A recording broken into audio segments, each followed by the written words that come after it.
आज देवर्षि नारद जयंती है। आद्य पत्रकार के नाते हम सब उनको जानते हैं, इसलिए नारद जयंती के निमित्त देश के सभी पत्रकार मित्रों को हार्दिक अभिनंदन और हार्दिक शुभेच्छाएं। अपना देश कोरोना के संकट से जूझ रहा है। यह संकट दुनिया भर में व्याप्त है, परंतु भारत की लड़ाई दुनिया के लड़ाई से थोड़ी अलग है। अनेक देशों में सरकारी व्यवस्था के द्वारा वो देश इससे जूझ रहे हैं, परंतु भारत में सरकार के साथ साथ समाज का भी सहभाग उतना ही महत्व का है और लाखों लोग अपने प्राण संकट में डालकर समाज के लोगों की सहायता कर रहे हैं। ऐसा दृश्य भारत के बाहर बहुत कम देशों में देखने को मिलता है। संघ के स्वयंसेवक ही करीब 67,000 स्थानों पर 3.5 लाख कार्यकर्ता इस कार्य में सक्रिय है और करीब 50 लाख से अधिक परिवारों को सहायता पहुंचा रहे हैं। संघ के स्वयंसेवकों के अलावा अनेक अन्य सामाजिक संस्थाओं के कार्यकर्ता भी लाखों की संख्या में इस कार्य में सक्रिय है। अनेक नए लोगों ने जो संघ के स्वयंसेवक नहीं है, उन्होंने भी संकट काल में संघ के साथ काम करने के लिए अपनी इच्छा व्यक्त की है और वे सक्रिय हो गए हैं। यह भारत की विशेष परंपरा है, क्योंकि भारत की रचना ही सदियों से ये समाजों पर आधारित रही है। ये कभी पश्चिम के अनुसार राज्य पर आधारित नहीं थी। We never had a state based nation. यहाँ समाज आधारित हमारी सारी व्यवस्थाएं होती थी और राजा भी समाज का अंग था। और जो समाज अपनी आवश्यकताओं के लिए राज्य पर कम से कम अवलंबित है, स्वयं अपनी व्यवस्थाएं करता है, ऐसे समाज को रविंद्रनाथ टैगोर ने स्वदेशी समाज कहा है। योगायोग से आज रविंद्रनाथ ठाकुर की भी जयंती है। तो पत्रकारिता करते समय पत्रकार भी समाज का अंग है। मैं इस समाज का अंग हूं, समाज से अलग नहीं हूं, यह भावना पत्रकारों के मन में अपने पत्रकारिता करते समय रहनी चाहिए। ये रहती है तो मेरा समाज है, और ये ऐसा समाज जो अपने प्राण संकट में डालकर समाज की सहायता कर रहा है। ये विशेष बात है। जैसे सुरक्षाकर्मी है, डॉक्टर्स है, नर्सेस स्टाफ है, ये सब अस्पतालों में काम कर रहे हैं, उनको उसका वेतन मिल रहा है, उनकी ड्यूटी भी है, फिर भी अपनी जी जान से वे लोग काम कर रहे हैं। यह तो सराहनीय है ही, परंतु जिनको इसका कोई वेतन वगैरह नहीं मिलने वाला है, फिर भी अपना प्राण संकट में डालकर जिस प्रकार से समाज के लोग इसमें सहयोगी हो रहे हैं, सहकार कर रहे हैं, यह विशेष बात है। यह समाज को अपना मानकर ये लोग कर रहे हैं। ऐसा समाज एक दिन में तैयार नहीं होता है। अनेक वर्षों के पीढ़ियों के प्रयत्न के बाद ऐसा समाज गढ़ता है। समाज स्वतंत्र एक ऑर्गेनिक यूनिट है, ऐसा मानते हैं। जब गुजरात में प्लेग का प्रकोप हुआ था, तब मैं वहां प्रांत प्रचारक था। तो प्लेग के डर से वहां के अनेक डॉक्टर्स जो वहां के समाज से अपना धन कमाकर अपना गुजारा चलाते थे, वे डर के मारे वहां से अपनी अपनी कारें लेकर सूरत के बाहर भाग रहे थे। और नेशनल मेडिकोज ऑर्गेनाइजेशन नाम का संगठन जो संघ के स्वयंसेवक चलाते, उनके डॉक्टर्स अहमदाबाद से अपनी कारों में बैठकर सूरत की तरफ जा रहे थे। बीइंग डॉक्टर्स, उनको पता था वहां जाने में रिस्क क्या है, लेकिन ऐसे कार्यकर्ता तैयार होना एक दिन में नहीं होता है। तो ये समाज को गढ़ा जाता है, इसके माध्यम से ये समाज ऐसे काम में सक्रिय होता है। इसलिए पत्रकारिता करते समय यह जो समाज का आपस का जो ताना बाना है, इसको सुदृढ़ हो, यह अधिक व्यापक बने, इसको उधेड़ना नहीं है, इसको बिखरना नहीं है। इस बात को ध्यान में रखकर ही अपनी पत्रकारिता करनी चाहिए। केवल न्यूज़ देना ये हमारा काम नहीं है। तो समाचार के साथ साथ हमको समाज को जानकारी भी देनी है। हमको समाज को सावध भी करना है, हमें उन्हें चेतावनी भी देनी है, उनका प्रबोधन करना है ताकि गलत काम जो रिपोर्ट हो रहे वे वो न करें, अच्छे काम करने में उन्हें प्रेरणा मिले, अच्छे काम करने वालों को प्रोत्साहन मिले। ये सारी बातें अपने पत्रकारिता करते करते हम लोग कर सकते हैं, क्योंकि समाज रिसोर्स नहीं है। यह पाश्चात्य देशों में जिस प्रकार से विज्ञान तंत्रज्ञान का विकास हुआ, उसके कारण मनुष्य की गति बढ़ी। गति बढ़ने से औजार से यंत्र, यंत्र से स्वयंचलित यंत्र, वहाँ से चिप, ऐसा जो एडवांसमेंट हुआ उस कारण गति बढ़ी और भौतिक जीवन के लिए अनेक सुविधाएं प्राप्त हुई। परंतु धीरे धीरे मनुष्य निसर्ग से, समाज से, अपने आप से कटने लगा, दूर होने लगा। और वो यहाँ तक आया कि निसर्ग भी उसको रिसोर्स लगने लगा। इतना ही नहीं, मनुष्य को भी रिसोर्स के नाते देखने की दृष्टि निर्माण हुई। जब केवल संसाधन के नाते हम देखते हैं तो लगाव नहीं होता, अपनापन नहीं होता है। परंतु भारतीय कल्पना ऐसी है, हम समाज के अंग हैं, समाज यह रिसोर्स नहीं है। इसलिए मुझे केवल अपना अखबार, अपने न्यूज बेचनी नहीं है। मेरा अपनापन है तो केवल बेचने का, मार्केट ड्रिवन काम नहीं होते हैं। जब मैं 92 में अमेरिका गया था तो वहाँ पहुँचते मेरे ध्यान में आया, वहाँ पर एक घटना हो चुकी थी। एक बेन अली नाम का एक गारमेंट का व्यापारी, उसने गन नाम के टी शर्ट्स बनाए थे। छाती पर अलग अलग प्रकार के पिस्तौल, रिवॉल्वर्स, गन के चित्र होते थे और पीछे बड़े अक्षर में GUN गन अक्षर लिखे होते थे। ये टीनेजर्स में इतने पॉपुलर बने, उसने खूब कमाई की, इसके खूब टी शर्ट बिके। जब अभिभावकों के ध्यान में आया कि ये टी शर्ट पहनकर बच्चों के विचार हिंसक हो रहे, वह हिंसा के लिए अधिक प्रवृत्त हो रहे हैं, तो उन्होंने इस गारमेंट के व्यापारी मैन्युफैक्चरर के सामने प्रस्ताव दिया कि आप ये टी शर्ट विड्रॉ कीजिए, ये समाज पर विपरीत परिणाम दे रहे हैं। लेकिन उन्होंने ये बात नहीं मानी। तो वहाँ के लोगों ने बेन अली के सभी गारमेंट के प्रोडक्ट्स पर बहिष्कार करने का निर्णय किया। तब ये झुक गया और इसने गन नाम के टी शर्ट्स मार्केट से विड्रॉ करने का लिए सम्मति दी। ये घटना हो चुकी थी मेरे वहाँ पर पहुँचते ही। तो वहाँ के अखबार मैंने पढ़ा, जो वहाँ के पत्रकारों ने बेन अली को पूछा कि आपके टी शर्ट से यहाँ के समाज पर ऐसा विपरीत परिणाम हो रहा था, तो आपने पहले यह निर्णय क्यों नहीं किया? उनका उत्तर बहुत महत्व का था, जो मेरे ध्यान में पक्का रह गया। उन्होंने कहा, look I am here in the business of making money and not in the business of morality. जिस समाज से मैं प्राप्त कर रहा हूं उससे मेरा कोई लगाव ही नहीं है। एक रिसोर्स के नाते मुझे कल पैसा कमाना है। यह भाव पाश्चात्य विचार का हो सकता है, यह विचार भारत का नहीं है।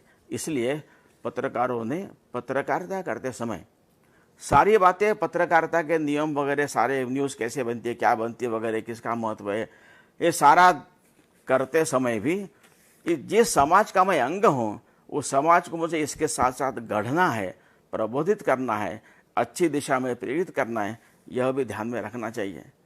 एक ही बात को अलग ढंग से कैसे कह सकते हैं? तो परम पूज्य गुरु जी का एक श्री गुरु जी का एक प्रसंग मुझे याद आ रहा है। वे केरल के प्रवास पर थे और रंगा हरि जी ने अपने डायरी में इस प्रसंग को नोट करके रखा है। एक शाखा में गए, शाखा में एक कार्यकर्ता ने बाल स्वयंसेवकों को एक कहानी बताई। कहानी मलयालम भाषा में बताई थी। श्री गुरु जी सुन रहे थे। वो कहानी ऐसी थी, एक बार भगवान कृष्ण और अर्जुन दोनों नदी किनारे टहल रहे थे और एक नाव में बैठकर कुछ लोग नदी पार कर रहे थे। नदी के पात्र के मध्य में नाव आते ही अचानक वो नाव वहां पर उलट गई और सारे लोग नदी में गिर गए और एक साथ डूब मर गए। तब अर्जुन ने पूछा कृष्ण को कि सभी लोगों का मृत्यु एक समय तय था, ऐसे लोग एक साथ एक नाव में कैसे पहुंच गए? ये घटना क्यों हुई? तब तो श्री कृष्ण कुछ बोले नहीं। आगे जाकर उन्होंने जमीन पर एक मिट्टी का एक गोला था, गोला उठाकर कहा अर्जुन को, इसको पकड़ो। उसने हाथ में पकड़ा। वो गोले में लाल चींटियां बहुत थी, वो चींटियों का घर था। थोड़ी देर के बाद जब उसमें चींटियां निकलकर जब अर्जुन के हाथ को काटने लगी, एकदम चटका लगा, उसने वो उस गोले को नीचे फेंक दिया। फेंकते ही 20-30 चींटियां मर गई। तब कृष्ण ने पूछा, ये क्या हुआ? उसने कहा, वो तो चींटियां थी, मुझे चींटियों ने काटा। कितनी चींटियों ने काटा? कहा कि 3-4-5 चींटियां काटी है। और कितनी चींटियां वहां पर मरी? कि 20-30 चींटियां मरी है, उनका क्या दोष था? ऐसा कहकर श्री कृष्ण कहते, ऐसा वो शिक्षक कह रहा है बाल स्वयंसेवकों को कि हम कोई गलत काम करते हैं तो उसका परिणाम हमारे साथियों को भी भुगतना पड़ता है, इसलिए हमने गलत काम कभी नहीं करना चाहिए। शाखा पूर्ण होने के बाद श्री गुरुजी कार्यालय में गए। रंगा हरि जी से उन्होंने कहा कि मैं जो मलयालम भाषा में कहानी सुनी मैं समझा वो ठीक है कि नहीं, ये पहले आप बताइए। उन्होंने फिर श्री गुरुजी ने पूरी कहानी बताई। तब माननीय हरि जी ने कहा कि आपने ठीक कहानी समझी है। तब श्री गुरुजी ने कहा, ऐसी कहानी नहीं बतानी चाहिए। सब चौंक गए। और फिर श्री गुरुजी ने दूसरी कहानी बताई। उन्होंने कहा, कुछ लोग ऐसे ही एक गांव से दूसरे गांव जा रहे थे। एक खुला ऐसा वीरान जैसा एक प्रदेश था, वहां से गुजर रहे थे। अचानक आंधी शुरू हुई, बारिश शुरू हुई, बिजली कड़कने लगी। तो आश्रय कुल के पेड़ वगैरह भी नहीं था। एक छोटी कुटिया कहीं तो भी देखी। तो ये 15-20 लोग थे। तो उस कुटिया में उन्होंने थोड़े समय के लिए आश्रय लिया। लेकिन बार बार बिजली कौंध कर ऐसा लग रहा था सबको, ये कुटिया पर ही बिजली गिरेगी और सब लोग मर जाएंगे। इस डर में से एक विचार पैदा हुआ कि आपस में कानाफूसी हुई, हम में से कोई एक पापी है, उस पापी का ग्रास करने के लिए बिजली बार बार आ रही है, उसको अगर हम दूर कर देंगे तो सब लोग बच जाएंगे। एक के कारण सबकी जान नहीं जानी चाहिए। अब पापी कौन है? तो तय हुआ कि एक एक व्यक्ति बाहर जाए, 5 मिनट बाहर खड़ा रहे। अगर वो पापी है तो बिजली उस पर गिरेगी, उसका ग्रास कर लेगी, बाकी बच जाएंगे। ऐसा करते करते एक के बाद एक लोग जाने लगे। जाते समय व्यक्ति इतना डरा हो जाता था और 5 मिनट के बाद अगर कुछ नहीं हुआ तो दौड़कर वापस आता था, एक चैन की सांस लेता हुआ।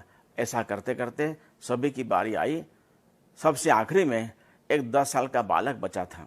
वो बेचारा सारा सुनकर एकदम सहम गया था, डर रहा था, कांप रहा था।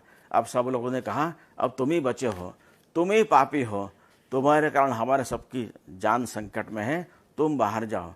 उसकी जाने की हिम्मत नहीं थी। अब लोगों में ऐसा एक जुनून चढ़ गया था, उन्होंने उसको जबरदस्ती मिलकर उसको बाहर दूर फेंक दिया।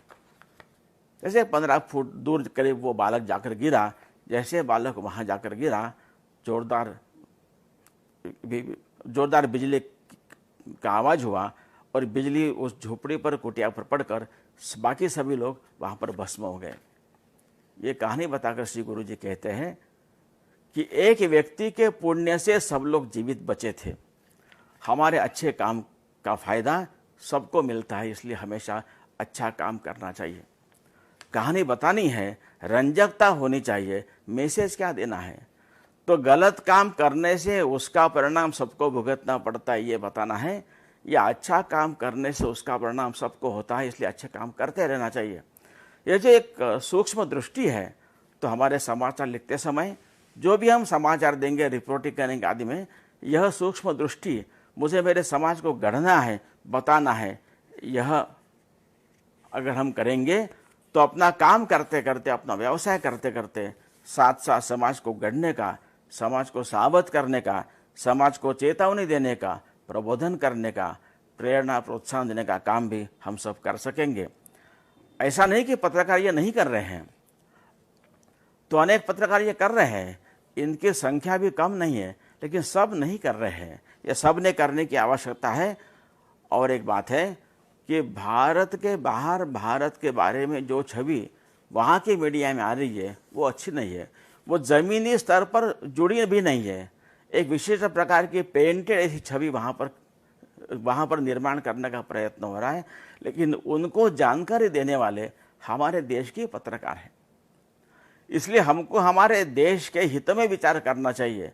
जो भी लोकतंत्र है, जागृति है, चेतावनी है, सारा बात करते करते भी देश का गौरव, देश की परंपरा, देश का स्वाभिमान, देश की एकता, देश की अखंडितता, इसके साथ कोई भी कॉम्प्रोमाइज़ न करते हुए कैसे हम अपना काम कर सकें और अच्छी स्पर्धात्मक पत्रकारिता करते हुए भी इस बात को ध्यान में रखना है, क्योंकि समाज गढ़ने का काम हम सबको साथ मिलकर करना है। तभी संकट काल में ऐसा समाज पूर्ण सक्रिय होकर, अब तक इस देश पर अनेक प्रकार के संकट आए हैं, उन सारे संकटों में राजाओं के साथ साथ इस समाज का भी संघर्ष, समाज का योगदान यह बहुत महत्व का रहा है। ऐसे समाज को गढ़ने का कार्य सतत हर स्तर पर अनेक लोग कर रहे हैं, शिक्षक कर रहे, लोग कर रहे, घर में गृहिणियाँ कर रही है, तो पत्रकार भी समाज का अंग है। वे भी अगर इसमें इस कार्य में सक्रिय हो, प्रवृत्त हो, यह दिशा ले, तो समाज जिस दिशा में आगे बढ़ रहा है हमारा, हम और आगे बढ़ सकेंगे। और यही मुझे लगता है नारद जयंती का संदेश है।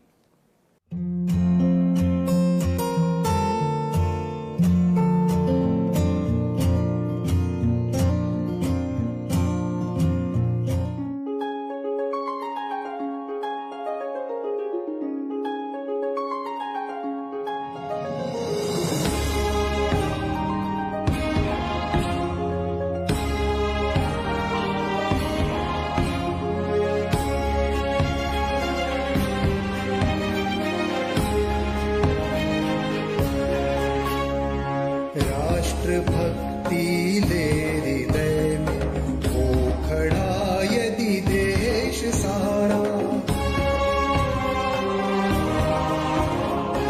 राष्ट्र भक्ति ले हृदय में हो खड़ा यदि देश सारा। संकटा परमार्थ कर यह राष्ट्र विजयी हो हमारा, राष्ट्र विजयी हो हमारा।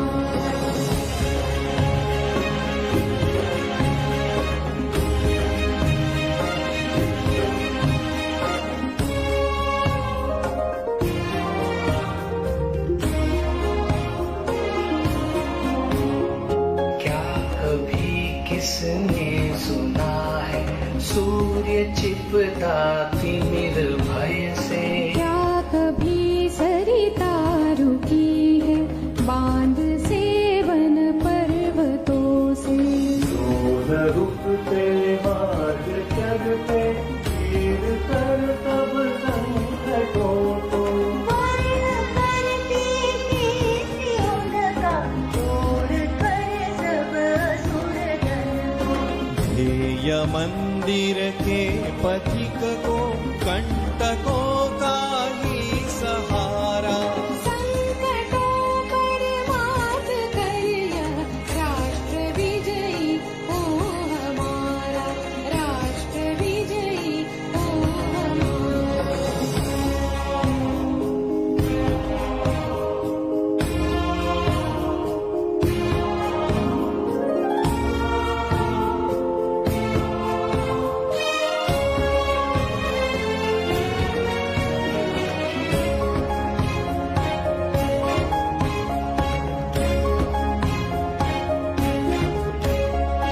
हम न रुकने को चले हैं सूर्य के यदि पुत्र है तो।